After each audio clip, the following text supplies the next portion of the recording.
Polish poems in what has been preserved of Zhivago's work? Or does the one entitled Hamlet belong to this category? 12. One morning at the end of August, Yurii Andreievich took the trolley at a stop at a corner of Gazetny Street which went up along Nikita Street to the Kudrinskaya terminal. He was going for the first time to his job at the Botkin Hospital, which was then known as the Soldatenko Hospital. He had been there before only once or twice for reasons connected with his job. He had no luck with his trolley. It had a defective motor and kept getting into trouble of every sort. Either its way was blocked by a cart in front of it with its wheels caught in the grooves of the rails, or the insulation went wrong on the roof or under the floor and the current short-circuited with a flash and a crackle. The driver would step off the front platform, walk around the trolley with a wrench, and squat down and tinker with the machinery between the rear platform and the wheels. The ill-fated trolley blocked the traffic all along the line. The whole street was dammed up with other trolleys that had already been stopped, and still others kept joining. The end of the line now reached as far back as the riding school and beyond. Passengers from cars in the rear moved to the front car, hoping to gain time, and got into the very car that was the cause of all the trouble. It was a hot morning, and the car was crowded and stuffy. Above the crowds running about in the street from one trolley to another, a dark lilac thunder cloud was creeping higher and higher up the sky. A storm was gathering. Yurii Andreievich sat on a single seat on the left, pressed against the window. He could see the left side of Nikita Street, where the conservatory was situated.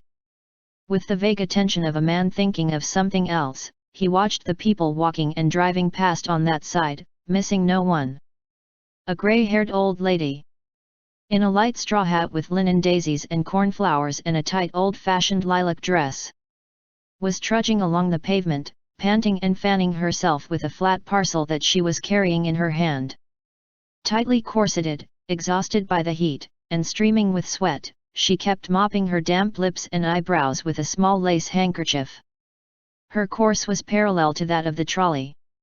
Yurii Andreievich had already lost sight of her several times, whenever the trolley had started up after a stop for repairs and passed her.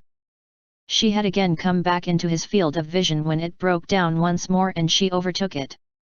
Yurii Andreievich thought of the problems in school arithmetic in which you are asked how soon and in what order trains, starting at different times and going at different speeds, get to their destinations. He tried to remember the general method of solving them, but it escaped him and he went on from these school memories to others and to still more complicated speculations. He tried to imagine several people whose lives run parallel and close together but move at different speeds, and he wondered in what circumstances some of them would overtake and survive others. Something like a theory of relativity governing the hippodrome of life occurred to him, but he became confused and gave up his analogies. There was a flash of lightning and a roll of thunder. The ill-starred trolley was stuck for the nth time. It had stopped halfway down the hill from Kudrinskaya to the zoo. The lady in lilac appeared in the frame of the window, passed beyond it, and moved on. The first heavy drops of rain fell on the street, the sidewalk, and the lady. A gusty wind whipped past the trees, flapped the leaves, tugged at the lady's hat, ballooned her skirt, and suddenly died down. The doctor felt an attack of nausea coming on. Surmounting his weakness, he got up from his seat and jerked the window straps up and down trying to open the window. But he could not budge it. People shouted to him that the window was fastened with screws.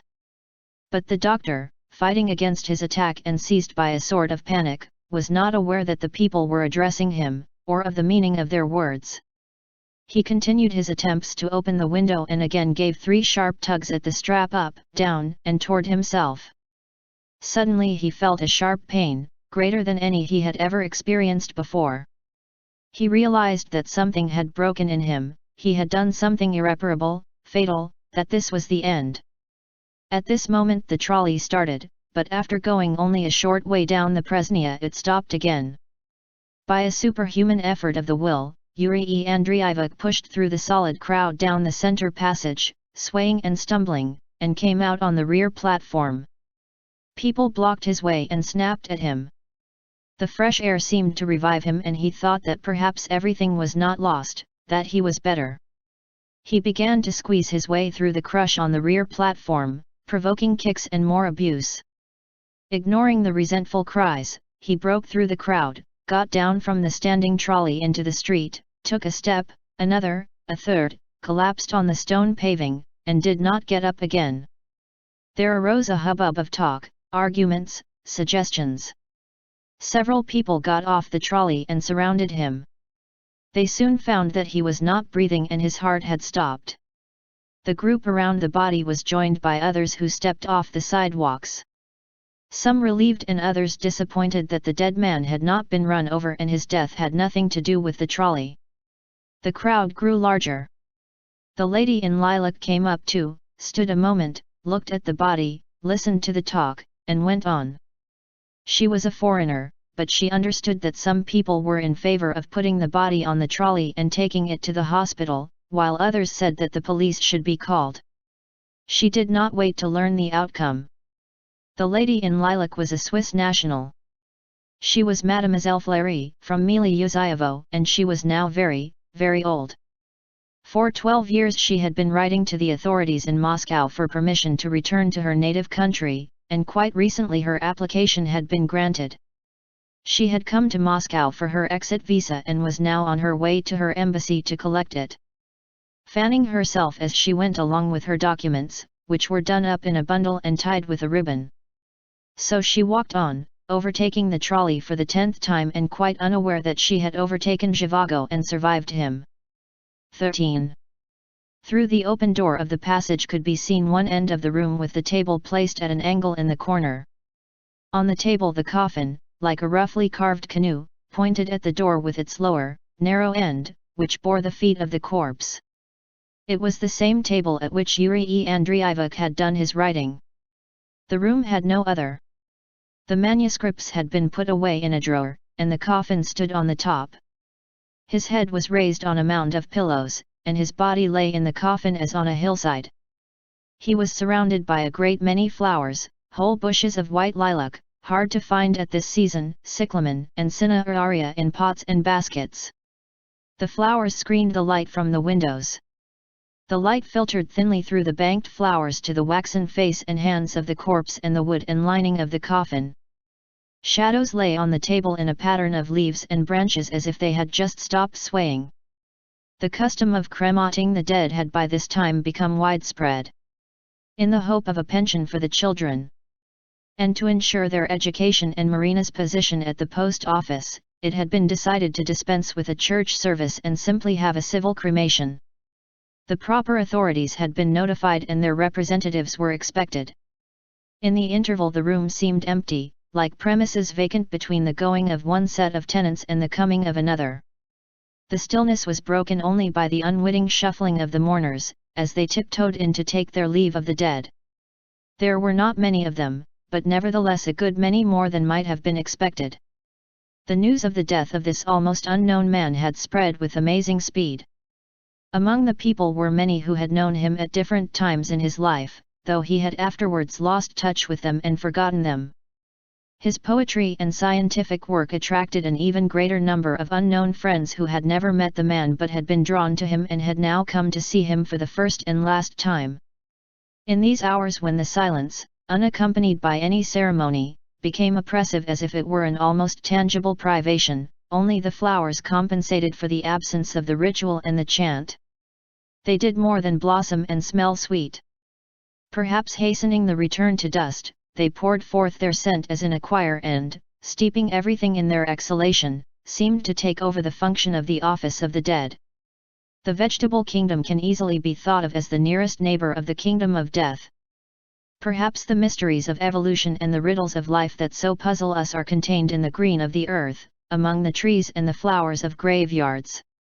Mary Magdalene did not recognize Jesus risen from the grave, supposing him to be the gardener. 14 When Yurii Andreievich's body was taken to the flat in Cambridge Street. This had been his last registered address. His friends, notified of his death and shaken by it, came in, straight from the landing through the wide open door, bringing Marina with them. Half out of her mind with shock and grief, she threw herself down on the floor, beating her head against the edge of the long wooden chest in the hallway. The body had been left there until the coffin, which had already been ordered, was delivered and the living room was put in order.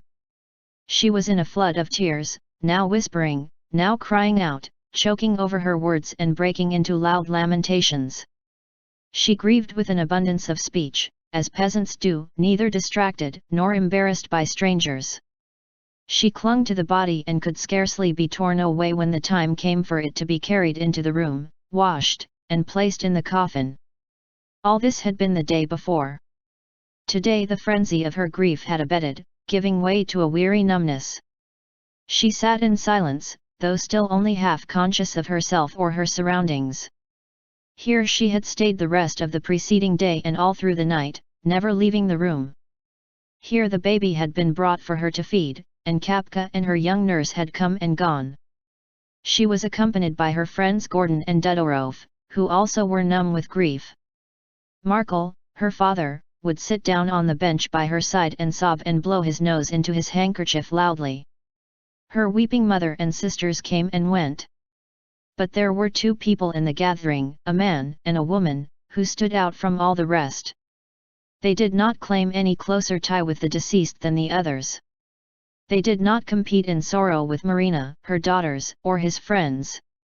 But although they made no claims, they evidently had their own special rights over the dead man, and no one questioned or disputed the undeclared authority that they had unaccountably assumed. These were the people who had apparently taken it upon themselves to arrange the funeral, and they had seen to everything from the first with unruffled calm, as if it gave them satisfaction. Their composure was remarkable and it produced a strange impression.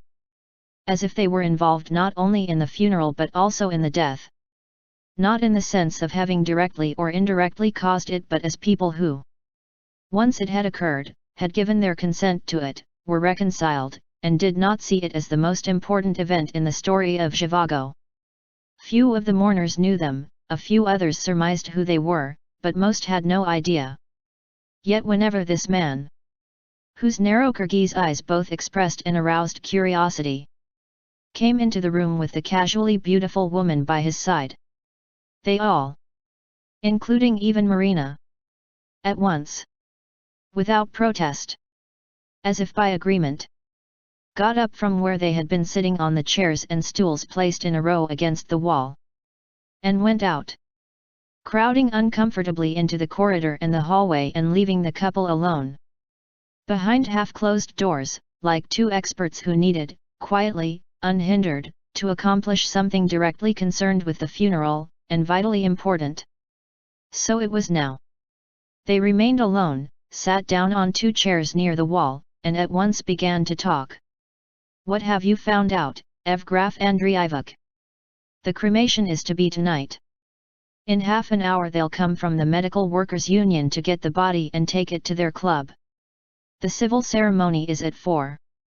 Not one of his papers was in order. His workbook was out of date, he had an old union card, which he hadn't changed for the new one, and his dues hadn't been paid up for years. All that had to be put in order, that was why I took so long. Before they take him away, that's quite soon, we ought to get ready. I'll leave you here alone as you asked." "Sorry. That's the telephone. I'll just be a moment." Evgraf went out into the corridor crowded with the doctor's colleagues, his school friends, junior members of the hospital staff, and people from the publishing world. Marina, her arms around both her children, sheltered them in the folds of the coat she had thrown over her shoulders. It was a cold day, and sat on the edge of the wooden bench waiting to go back into the living room, as a visitor.